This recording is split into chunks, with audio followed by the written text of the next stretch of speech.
希腊12天，第9天中午，离开卫城后，我们乘公共汽车去了希腊国家考古博物馆。希腊国家考古博物馆是世界10大博物馆之一。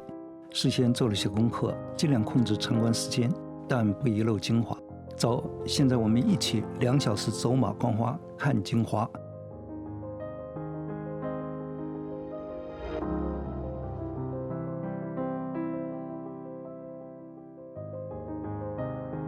乘车时路过雅典科学院、雅典大学和国家图书馆，这3组新古典风格的建筑号称雅典新古典主义的3部曲。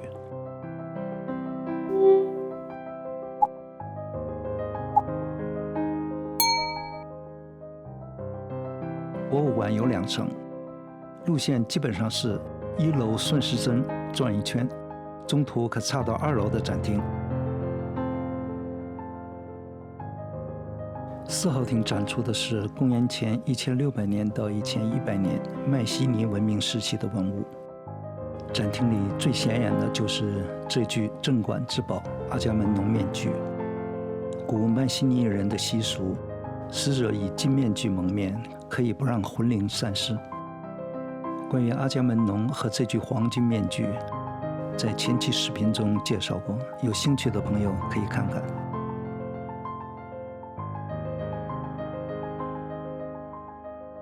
这只金杯叫涅斯托尔之杯。荷马史诗《伊利亚特》中说，希腊联军中有一位足智多谋、受人尊重的老者，英雄涅斯托尔。他有一只金杯，带鸽子装饰。当年那个业余考古家施莱曼在迈锡尼遗址挖到这个金杯时，见到也有小鸟装饰，就牵强附会，把它叫成了涅斯托尔之杯。荷马史诗中说，迈锡尼是一个遍地黄金的地方。这个展厅有许多3、4千年前非常精美的黄金文物，值得一看。6号厅展出的是4、5千年前位于爱琴海基克拉泽斯群岛一带的文物。大理石人物像是这个时期基克拉泽斯文明的典型雕塑形式。接下来7到34号展厅的雕塑是展出的重点。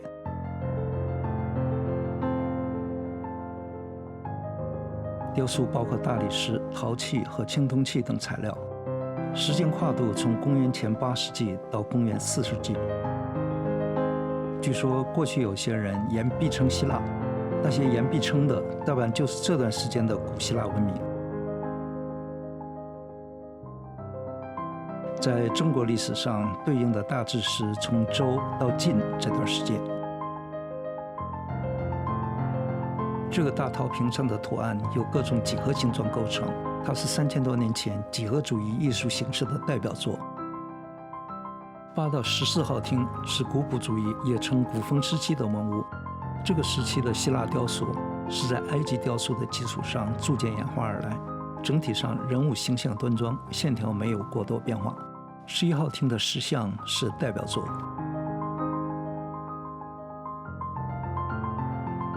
15到28号厅是古典时期的雕塑。这个时期的希腊雕塑生动活泼，已经没有了埃及雕塑的影子。这组雕塑是镇馆之宝，由于手中物件缺失，无法判断雕像身份。如果右手握的是三叉戟，那么就是海神波塞冬；如果手握雷电，那便是宙斯。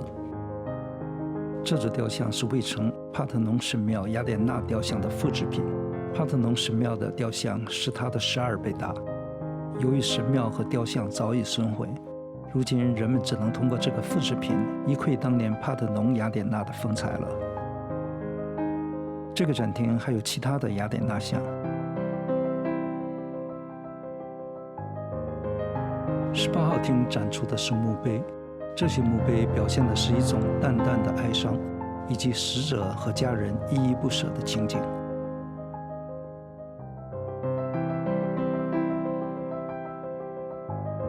这又是一件镇馆之宝——骑马少年。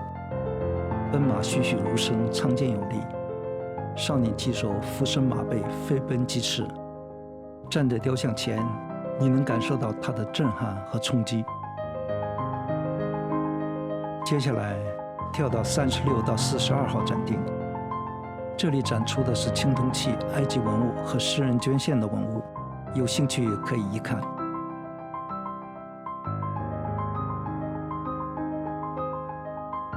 43到45号厅是临时展厅，不同时间展出的主题会有变化。我们到的时候展出的是海底沉船，这就是那个谜一样的安提基特拉机械，它应该是古希腊的一种天文意义。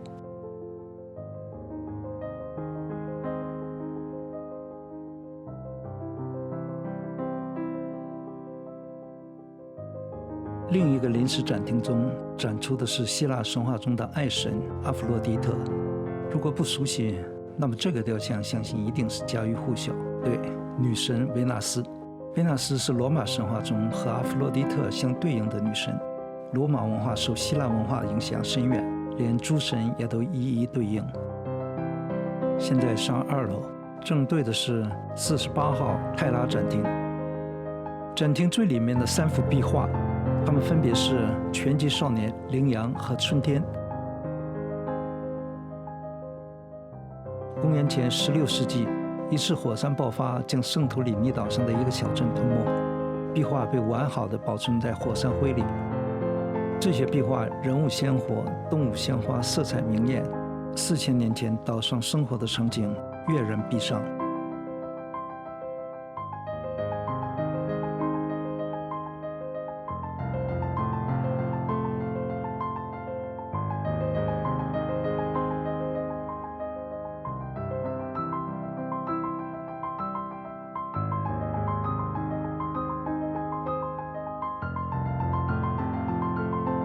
2楼的49到57展厅中，古雅典的陶器很有名，可以看看。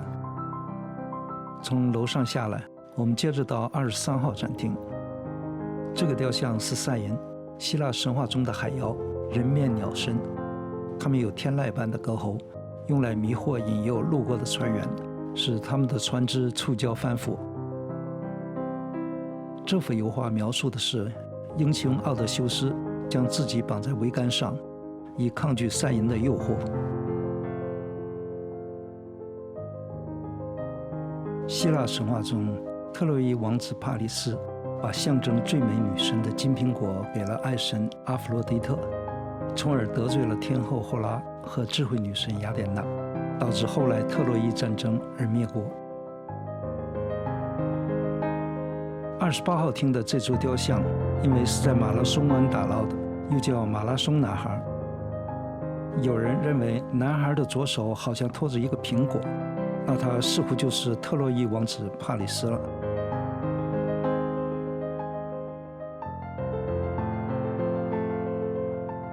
这个展厅的另一座雕像安提基希拉青年，右手似乎也有东西，要是金苹果的话，那也该是帕里斯了。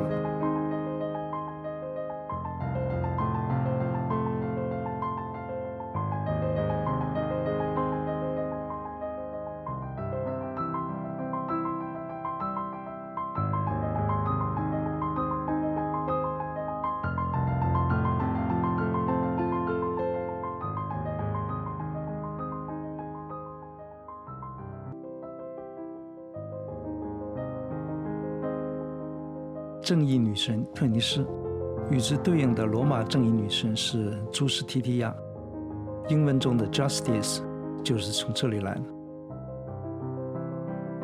30号展厅进入希腊化时期，这一时期的雕塑动作更加夸张，富有活力和美感。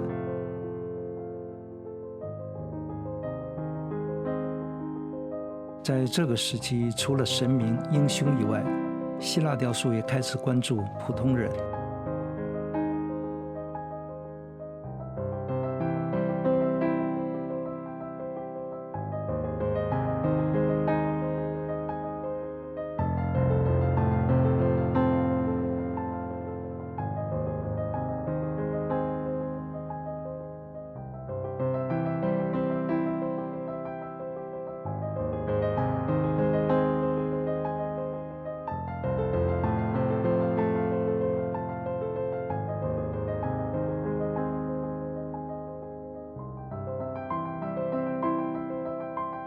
罗马皇帝奥古斯都，也就是屋大维，英文里的8月 August 就是从他的名字来的。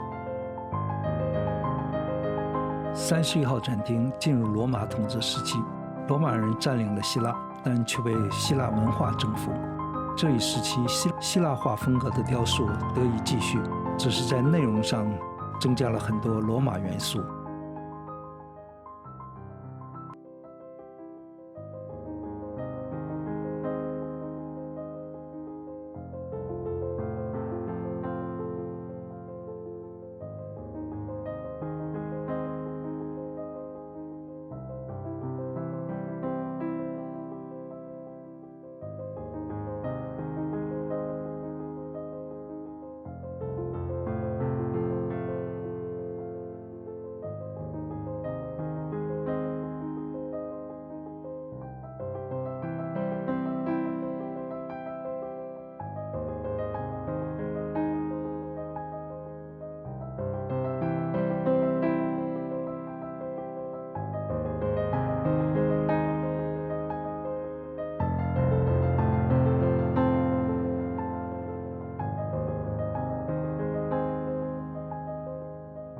医神阿斯克勒皮俄斯，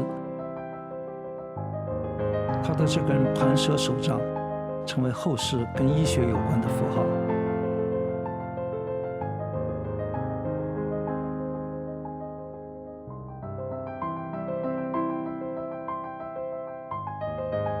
酒神狄奥尼索斯。